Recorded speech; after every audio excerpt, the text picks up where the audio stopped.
Hello students, this is Javid sir in front of you, and today's our topic is English grammar for 10th 7 to 12th, active to passive voice. This is the topic today, active to passive. देखिए student, आज हम आपको पढ़ाएंगे active से passive कैसे बनाया जाता है। इसके लिए हमें सबसे पहले एक चार्ट बनाना पड़ेगा। देखिए चार्ट क्या है, चार्ट बनाइएगा सभी। ये चार्ट आपको अपनी कॉपी पे बनाना है। यहाँ पर यहाँ पर हो गया टेंस, इंडेफिनिट,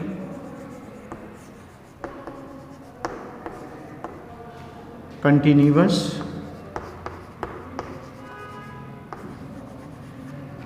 परफेक्ट, और यदि यहाँ पर है last perfect continuous. Perfect continuous के पैसिव वॉइस नहीं बनते, ठीक है, उसे लिखने की कोई ज़रूरत नहीं है। प्रेजेंट, प्रेजेंट इंडेफिनिट का जो रूल है, subject plus is are am plus third verb plus by plus object.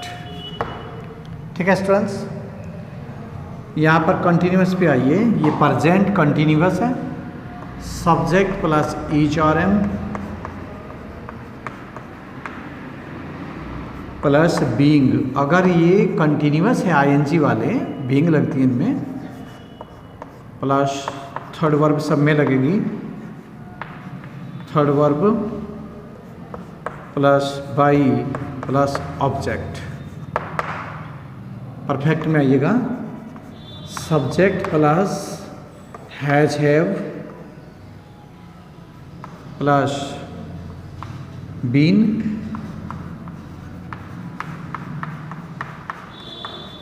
Third verb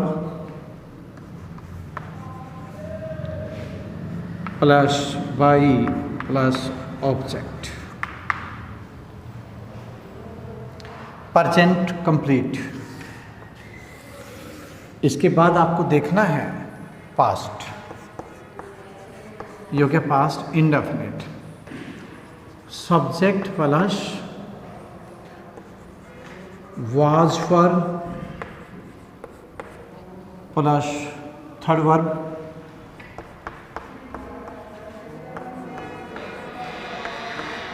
plus by plus object, plus object. Next subject plus was for plus being plus third verb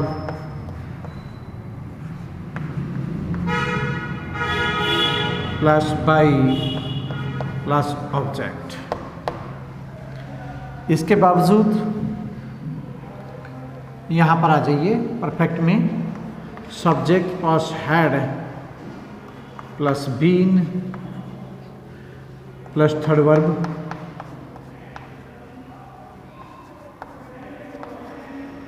plus by plus object. देखिए यहाँ पर आ गया future. Future में students क्या है, subject plus will shall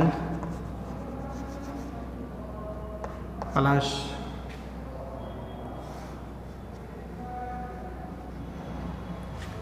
be plus third verb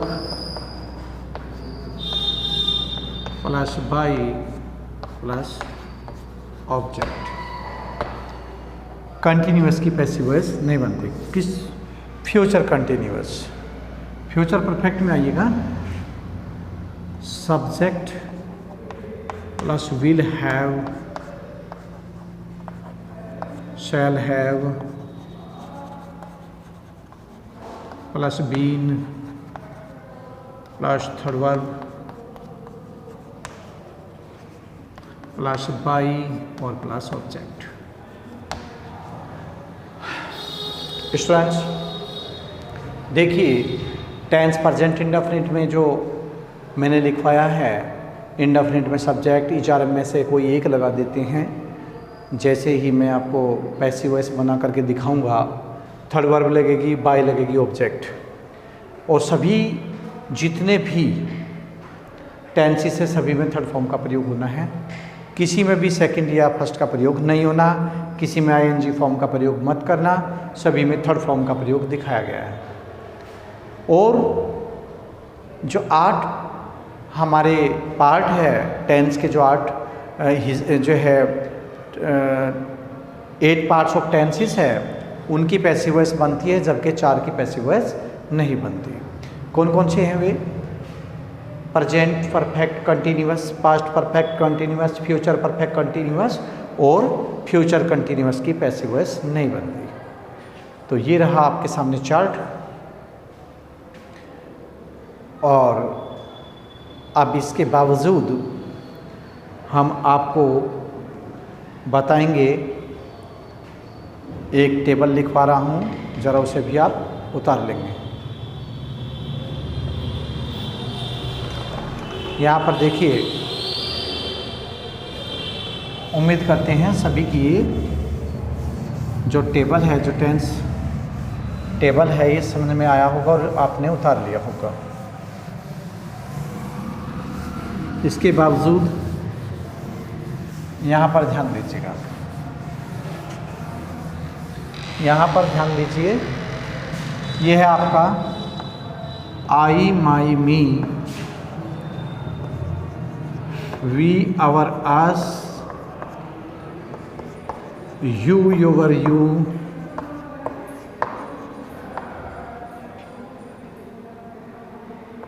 they, their, them,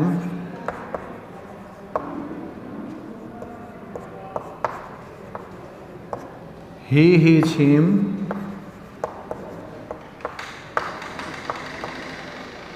she, her, her, और it, its, it। देखिए students,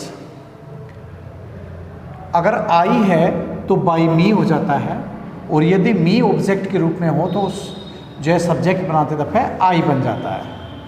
अब ये कैसे बनता है वो मैं आपको इसी टेबल के माध्यम से बता रहा हूँ, ठीक है। Through this table I am telling you about of this how we can change it. Okay, देखिए यहाँ पर, इसके बावजूद यहाँ पर मैं आपको समझा रहा हूँ, जरा ध्यान देंगे। पहला, एक्टिव से पैसिव किस तरीके से चेंज करेंगे। यह हमारा एक्टिव को ए से इंडिकेट किया, शी सिंग्स ए सॉन्ग। देखिए यहाँ पर ये हमारा सेंटेंस है। और सबसे पहले हमें क्या करना होगा माय डियर स्टूडेंट्स, सबसे पहले हमें ये देखना होगा कि ये टेंस है कौन सा। ये टेंस प्रेजेंट इंडेफिनिट है। यदि आपको टेंस की आइडेंटिटी नहीं पता है, टेंस का पता ही नहीं है कि ये पहचान क्या है इसकी, तो आप पैसिव वॉइस नहीं बना सकते। सबसे पहले आपको टेंस के बारे में ज्ञान होना चाहिए कि ये प्रेजेंट इंडेफिनिट है तो कैसे हैं। ये प्रेजेंट इंडेफिनिट है।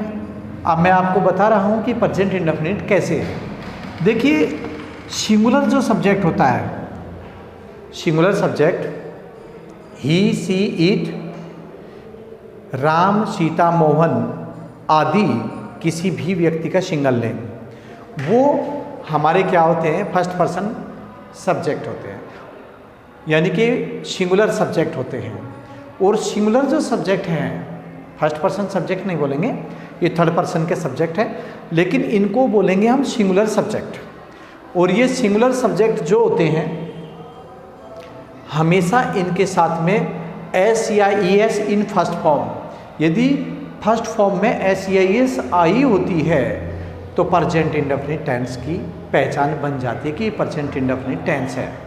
ठीक है, सिंगुलर के साथ में, सिंगुलर सब्जेक्ट के साथ में एस या E S in first form मिलेगी आपको। कभी भी फॉर्म से पहचानेंगे, या तो हेल्पिंग वर्ब से या मेन वर्ब से, दो चीज़ों से ही पहचान होती है। ओके,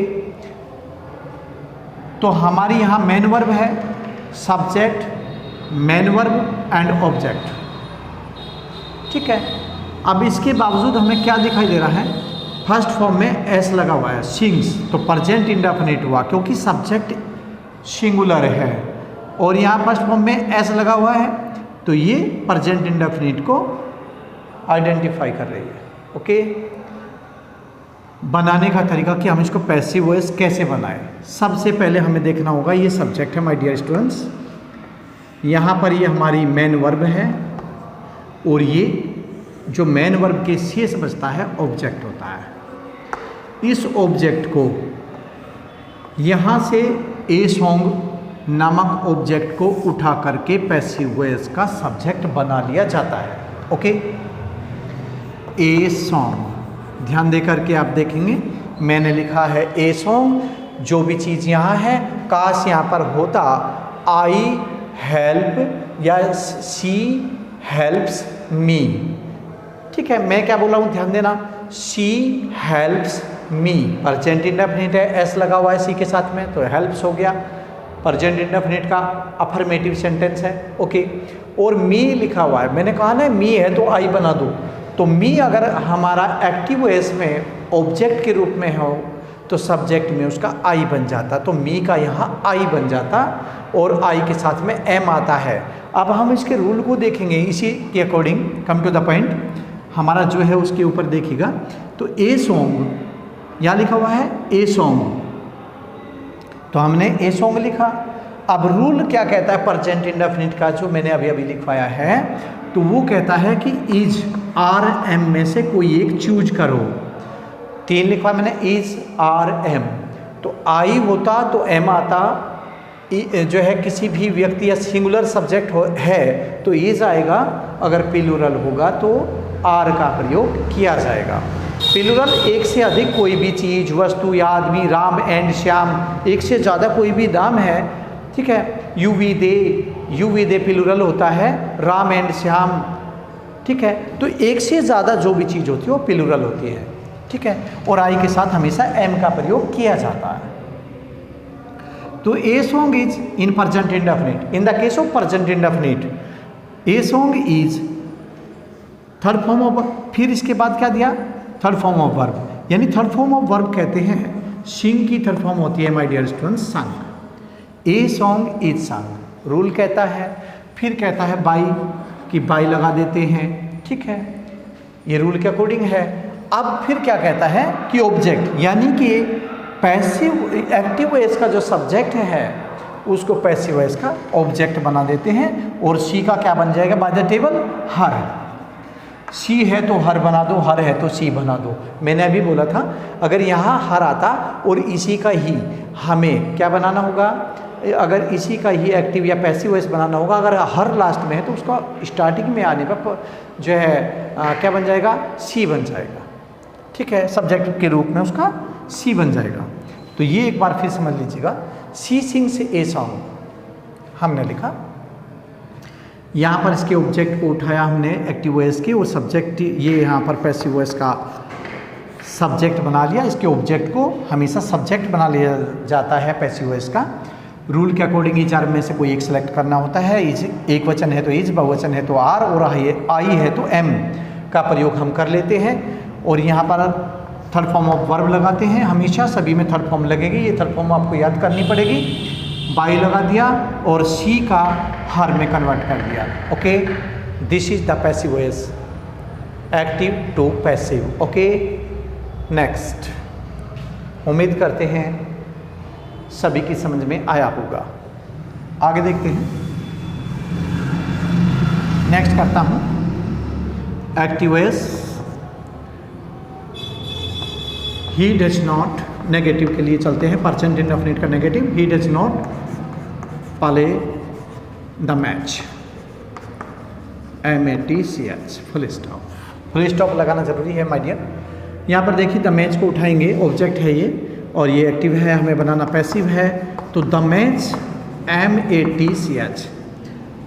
ठीक है, यहाँ पर क्या लिखा, द मैच। अब ये क्या है, प्रेजेंट इंडेफिनिट। यहाँ पर क्या है, इससे पता लगा डज नॉट या डू नॉट का प्रयोग प्रेजेंट इंडेफिनिट के नेगेटिव में आता है और किसी में नहीं आता। डज नॉट या डू नॉट का प्रयोग केवल प्रेजेंट इंडेफिनिट के नेगेटिव में आता है स्टूडेंट्स, और किसी में नहीं आता। और यदि डज नॉट है तो समझो उसका जो सब्जेक्ट है वो सिंगुलर है। अगर डू नॉट होता तो इससे आप पहचान लेते कि प्लूरल सब्जेक्ट है। ओके, इससे ये आपको अनुमान लगाना है। डज नॉट सिंगुलर के साथ, प्लूरल के साथ डू नॉट आता है हमेशा नेगेटिव में, और नोट का तीसरा स्थान होता है कभी भी और कहीं भी। देखिए यहाँ पर subject, helping verb, negative word, main verb and object. Okay, we can see here. तो द मैच हम पैसिव वॉइस बना रहे हैं, क्या करेंगे, द मैच, यहाँ पर द मैच लिख दिया। और डज नॉट यानी कि प्रेजेंट इंडेफिनिट का जो रूल कहता है, हमें रूल को देखना है बस। रूल में क्या कहता है, नंबर 2 ईच आर एम, यहाँ प्लस लगे, subject plus is are am में से कोई एक, any one of from them. कैसे, क्या लिखेंगे, am the match is, negative word same to same, third form of the verb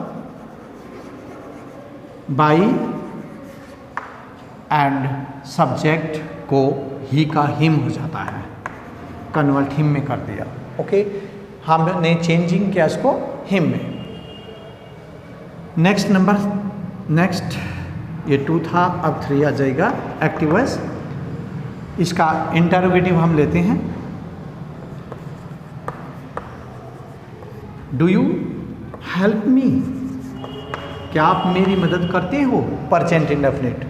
do does अगर स्टार्टिंग में आते हैं एज ए हेल्पिंग वर्ब तो हम कहेंगे ये प्रेजेंट इंडेफिनिट का इंटरोगेटिव सेंटेंस है।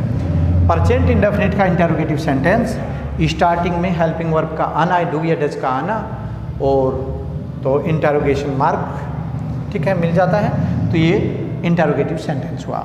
अब क्या करेंगे, अगर ये हमारे स्टार्टिंग में आता है, हमें इसके ऑब्जेक्ट को देखना है, मी है, मी से क्या बनता है, आई, और ये अगर इंटरोगेटिव है तो पैसिव वॉइस भी इंटरोगेटिव बनेगी। उसका क्या करेंगे, देखिए एक्टिव और ये पैसिव। मी को बना लेंगे आई, लेकिन आई से पहले इंटरोगेटिव होने के लिए हमें एम जोड़ना होगा, एम आई। हेल्प का क्या हो जाएगा स्टूडेंट्स, हेल्प्ड, क्यों, third form of the verb, सभी में थर्ड फॉर्म मानी है, हेल्प की थर्ड फॉर्म हेल्प्ड है, ये तुम्हें याद और रिवाइज करनी पड़ेगी। आप देख लेना, ये किताब में है, सभी में 8वीं 7वीं 9वीं सभी किताबों में third form of the verb, first second third तीनों फॉर्म्स ऑफ द वर्ब मिलेगी, आपको ये रिवाइज करनी है, याद करनी है। एम आई हेल्प्ड, बाई लगा दिया, और यहाँ पर यू का यू ही हो जाएगा, यू ओवर यू, ये टेबल आपको याद करनी है। क्वेश्चन मार्क अगर यहाँ लगा हुआ है तो यहाँ भी लगाना आपको पड़ेगा। इंटरोगेटिव को इंटरोगेटिव में ही कन्वर्ट करना है, ये ध्यान रखना। ओके, ये प्रेजेंट इंडेफिनिट का अफर्मेटिव, नेगेटिव एंड इंटरोगेटिव मैंने आपको समझा दिया। आइए अब चलते हैं पास्ट इंडेफिनिट की ओर। पास्ट इंडेफिनिट के 3 पार्ट्स में आपको समझा रहा हूँ। पास्ट इंडेफिनिट में क्या है स्टूडेंट्स, ध्यान देंगे अच्छी तरीके से। यह है पास्ट इंडेफिनिट का पहला sentence, he wrote a letter, उसने एक पत्र लिखा। ठीक है, वेरी इजी सेंटेंस से मैं आपको शुरुआत कर रहा हूँ, इसके बाद थोड़ा सा हार्ड देंगे। ही रोट ए लेटर, में उसने एक पत्र लिखा। देखिए पास्ट इंडेफिनिट को अगर आप पहचानेंगे तो कहाँ से पहचानेंगे, हमेशा पास्ट इंडेफिनिट को मेन वर्ब से पहचानते हैं अफर्मेटिव के लिए। जो मेन वर्ब है second form of the verb, affirmative में मेन वर्ब को देखेंगे सेकंड फॉर्म में मिलेगी आपको। पास्ट इंडेफिनिट के अफर्मेटिव सेंटेंस में ही मेन वर्ब सेकंड फॉर्म में होती है, बाकी और किसी चीज़ से आप इसको आइडेंटिफाई नहीं कर पाएंगे। ही रोट ए लेटर, उसने एक पत्र लिखा। ठीक है, यहाँ पर क्या करेंगे स्टूडेंट्स, ए लेटर को उसी तरह जो एक्टिव है यहाँ पर सॉरी एक्टिव लिखेंगे और यहाँ पर पैसिव लिखेंगे। तो इसे पैसिव में चेंज करना है अ लेटर।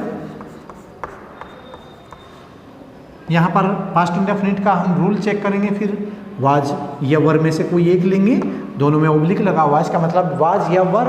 तो वाज और वर में से एक लिया हमने वाज, एक वचन के साथ वाज, बहु के साथ में वर, यानी कि with the singular subject was and with the plural subject,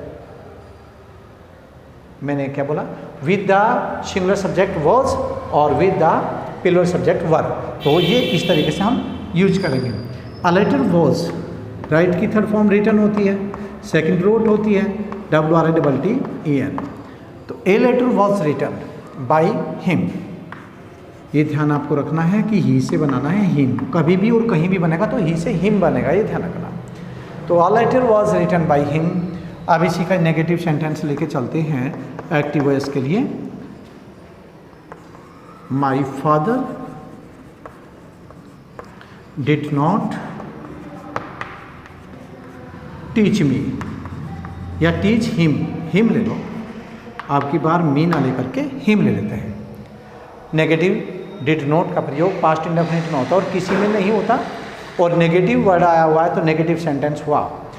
my father did not teach him, मेरे पिताजी ने उसको नहीं पढ़ाया। तो क्या करेंगे पैसिव वॉइस में, सबसे पहले हिम का ही बना लीजिएगा, जैसा कि मैंने बताया है कि ही है तो हिम बना दो, और हिम है तो उसको पैसिव वॉइस के सब्जेक्ट के लिए ही बना दो। तो ही वाज नॉट, क्या लिखेंगे, वाज नॉट। क्यों? क्योंकि did not change into was not, past indefinite को वाज या वर, तो with the singular subject was not, he was not. अब यहाँ पर हम वर्ब की थर्ड फॉर्म देखेंगे, टीच की थर्ड फॉर्म टॉट होती है, TAUGHT। He was not taught, ठीक है, ही वॉज नॉट टॉट, यहाँ पर क्या लगाएंगे, by my father, same to same my father. देखिए my father, my mother, my friend हम चेंज नहीं करेंगे, जिसमें माई लगा हुआ है माई फादर, ये तो सेम टू सेम। कुछ बच्चे क्या कर देते हैं, इसको भी चेंज कर देते हैं, तो इसे चेंज नहीं करना। तो my father same to same रहेगा, पैसिव वॉइस में कभी चेंज नहीं होता। ओके, तो he was not taught by my father. अब नेक्स्ट नंबर 3 पे इंटेरोगेटिव हम समझा रहे हैं आपको एक्टिव वॉइस के लिए। Did they pluck, PLUCK, the flowers। Question mark, did they plug the flowers, क्या उन्होंने फूल तोड़े, पास्ट इंडेफिनिट का इंटरोगेटिव सेंटेंस। क्या करेंगे, सबसे पहले द फ्लावर्स हमने देखा, ये प्लूरल है, यहाँ पर भी हमें अपनी हेल्पिंग वर्ब से शुरू रहते हैं, हेल्पिंग वर्ब से शुरू हमें पैसिव वॉइस करनी है। तो विद द प्लूरल सब्जेक्ट क्या आएगा, वर आएगा एज ए रूल। तो were the flowers, FLOWERS, were the flowers plucked, PLUCKED, by क्या हो जाएगा, देम, देखा हो गया देम, देखा देम हो जाता है और क्वेश्चन मार्क लगा देंगे, ठीक है। इंटेरोगेटिव को इंटेरोगेटिव में ही चेंज करेंगे माय डियर स्टूडेंट्स। इसके बावजूद ये कंप्लीट हो चुका है आपका प्रेजेंट इंडेफिनिट, पास्ट इंडेफिनिट। अब तीसरे नंबर पे आता है फ्यूचर इंडेफिनिट। तीनों के इंडेफिनिट में समझाऊंगा और आप ध्यानपूर्वक समझेंगे। देखिए नेक्स्ट इंडेफिनिट में क्या करेंगे हम, फ्यूचर इंडेफिनिट। तीसरे नंबर पे तीनों के इंडेफिनिट मैं ले रहा हूँ पहले, फिर तीनों के कंटिन्यूअस और तीनों के परफेक्ट लेंगे। इस तरीके से ध्यान देना। और कंटिन्यूअस ओनली 2 के समझाए जाएंगे, फ्यूचर कंटिन्यूअस नहीं समझा जाता क्योंकि उसकी पैसिव वॉइस नहीं बनती। तो स्टूडेंट्स ध्यान दें अच्छी तरीके से, आप इस बात पे ध्यान देंगे कि मैं आपको जो समझा रहा हूँ वो ध्यान दें। Future indefinite active voice, first sentence for future indefinite, she will cook the food. ध्यान दें, cook the food. She will cook the food, वह खाना बनाएगी। कुक माने खाना बनाना है, खाना पकाना, ओके। वह खाना बनाएगी, और ये फ्यूचर में विल सेल का प्रयोग किया जाता है और first form of the verb आती है, ये इसकी पहचान है। यहाँ पर देखेंगे द फूड पैसिव वॉइस के लिए, the food will be cooked, by लगाया और शी का हार हुआ। ये देखिए यहाँ पर द फूड विल बी, ठीक है। विल और सेल अगर यहाँ पर मिलता है आपको तो विल बी सेल बी में से कोई एक चूज करना होगा, ठीक है। आई और वी के साथ में सेल बी और बाकी सभी सब्जेक्ट्स के साथ में विल बी का प्रयोग करेंगे। हालांकि आजकल सभी सब्जेक्ट्स के साथ में जो है विल बी का ही यूज किया जाता है, सेल बी का प्रयोग बहुत कम किया जाता है। तो the food will be cooked by her. Number 2, अब नेगेटिव लीजिएगा, यहाँ पर लीजिए he will sing a song. Not negative है ना, तो नॉट लगाएंगे। He will not sing a song, sing a song. देखिए ध्यान दे करके, negative sentence, future indefinite negative sentence क्या लिखेंगे पैसिव वॉइस के लिए? ये एक्टिव हुआ, ये पैसिव हुआ। अ सॉन्ग यहाँ पर लिखेंगे a song will not B. अब की बार क्या करेंगे? Will not B. क्यों? क्योंकि 1 2 3 हमेशा नेगेटिव वर्ड तीसरे स्थान पे रहना है, ध्यान रखना। तो 1 2 3 नेगेटिव वर्ड जो है बी को एक जो है कदम और आगे पहुंचा देगा। तो a song will not be sung, third form of the verb sing की सन, बाई लगाते हैं और हिम लग by him, full stop, okay. अब यहाँ पर क्या हुआ? एक्टिव वॉइस इंटरोगेटिव के रूप में will you by a book, by a book. क्या आप एक पुस्तक खरीदोगे? क्या आप एक पुस्तक खरीदोगे? तो पैसिव वॉइस क्या बनाएंगे? इंटरोगेटिव को इंटरोगेटिव में ही चेंज करना है, जैसे कि मैंने पहले भी बताया है। तो क्या लिखेंगे? ए बुक, यानी कि will a book, will a book be by की थर्ड फॉर्म बॉट, ठीक है। Will a book be bought by you, question mark, okay. ये आपका फ्यूचर इंडेफिनिट कंप्लीट हुआ। Future indefinite affirmative, negative and interrogative. तो उम्मीद करते हैं स्टूडेंट्स कि आपकी समझ में जरूर आया होगा और तीनों के इंडेफिनिट कंप्लीट हो चुके हैं, present indefinite, past indefinite and future indefinite finish, ठीक है।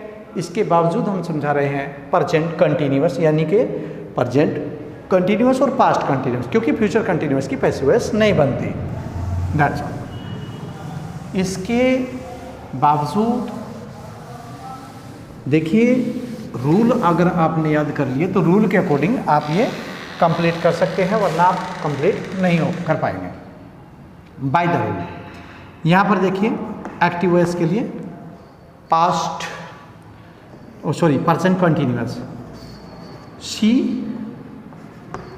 इज नॉट, मैं नेगेटिव की बात करूँगा, she is not eating an apple.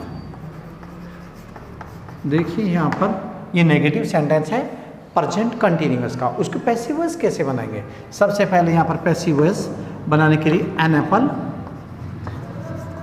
Apple is not being, यहाँ पर मैंने लिखवाया था कि बीइंग लगाना है, चाहे प्रेजेंट कंटिन्यूअस हो या पास्ट कंटिन्यूअस हो, तो बीइंग का प्रयोग करेंगे। तो an apple is not being और third form of the verb eaten by she change into her, that's all. ये हमारा हो गया प्रेजेंट कंटिन्यूअस। और स्टूडेंट्स अब ये पास्ट कंटिन्यूअस में आपको समझा रहा हूँ, जरा आप ध्यान दे करके समझेंगे। I was playing hockey, I was playing hockey, मैं हॉकी खेल रहा था। तो क्या करेंगे पैसिव वॉइस के लिए? Hockey was being being, been नहीं बीइंग, BEING, बीइंग लगेगी। Being third form of the verb played by me. ये हो गया आपका पास्ट कंटिन्यूअस फुल स्टॉप। ये देखिए यहाँ पर पास्ट कंटिन्यूअस आपके सामने, पास्ट कंटिन्यूअस का अफर्मेटिव और प्रेजेंट कंटिन्यूअस का नेगेटिव सेंटेंस था ये। अब इसके बावजूद हम फ्यूचर जो कंटिन्यूअस है उसकी पैसिव वॉइस नहीं बनती, और हमारे दो टॉपिक रह गए, ज़रा ये भी मैं आपके पूरे कंप्लीट करा देता हूँ एक एक सेंटेंस के माध्यम से। एक एक सेंटेंस आपको दूंगा, यानी 3 सेंटेंस से मैं आपको समझा रहा हूँ। अब लेते हैं प्रेजेंट परफेक्ट एक्टिव वॉइस के लिए। I have sung a song, already third form आती है इसके अंदर। क्या लिखेंगे पैसिव वॉइस में? A song has been sung by me. देखिए स्टूडेंट, जैसा कि आप जानते हैं प्रेजेंट परफेक्ट में हैज बीन या हैव बीन मैंने लिखवाया था, तो एज ए रूल क्या होता है? By the rule a song has been with singular subject has been and with plural subject have been. ठीक है, तो a song has been sung by me. Second past perfect, you had written a letter.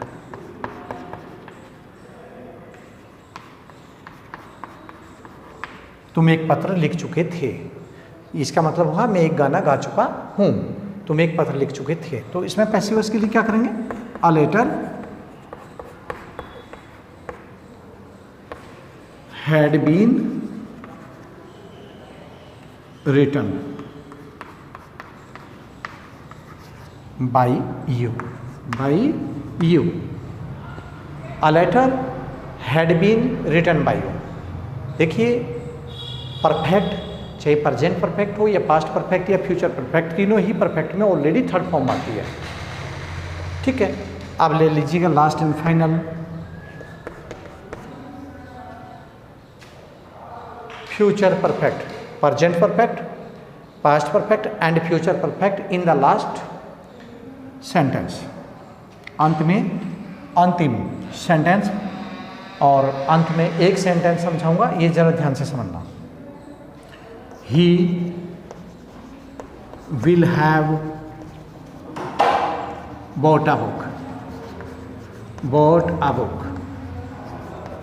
यहाँ पर क्या हुआ? Present नहीं, future perfect sentence. इसकी passive voice के लिए हम क्या करेंगे? A book will have been bought by him, by him. A book will have, देखो विल हैव यहाँ भी है, हमने विल हैव यहाँ भी दिया, बस फर्क क्या है? बीन लगाना है। बोट थर्ड फॉर्म है, बाई हिम, तो ही का क्या बन गया? हिम। और ए बुक को सब्जेक्ट उठाया हमने सबसे पहले लिखा, तो इसके अनुसार विल हैव बीन। ठीक है, तो आई और वी के साथ में शैल हैव बीन लिख देते, बाकी सभी सब्जेक्ट्स के साथ में विल हैव बीन का प्रयोग किया जाएगा। A book will have been bought by him. और ये सभी सेंटेंसेस आपके पैसिव वॉइस के लिए बन गए हैं, और इस प्रकार ये कंप्लीट हो चुका है माय डियर स्टूडेंट्स। उम्मीद करते हैं आपकी समझ में आया होगा, और आप बहुत ही अच्छी तरीके से इसको पढ़ें, समझें, और अच्छी तरीके से इसको रिवाइज करें। जितनी बार रिवाइज करेंगे टेबल्स को, इतनी बार आपके ये रूल और टेबल रिवाइज करने पर पक्के हो जाएंगे। बहुत अच्छी तरीके से मैंने आज एक ही दिन में आपको पैसिव वॉइस कंप्लीट करा दी है। आज के लिए इतना ही काफ़ी है। बाय।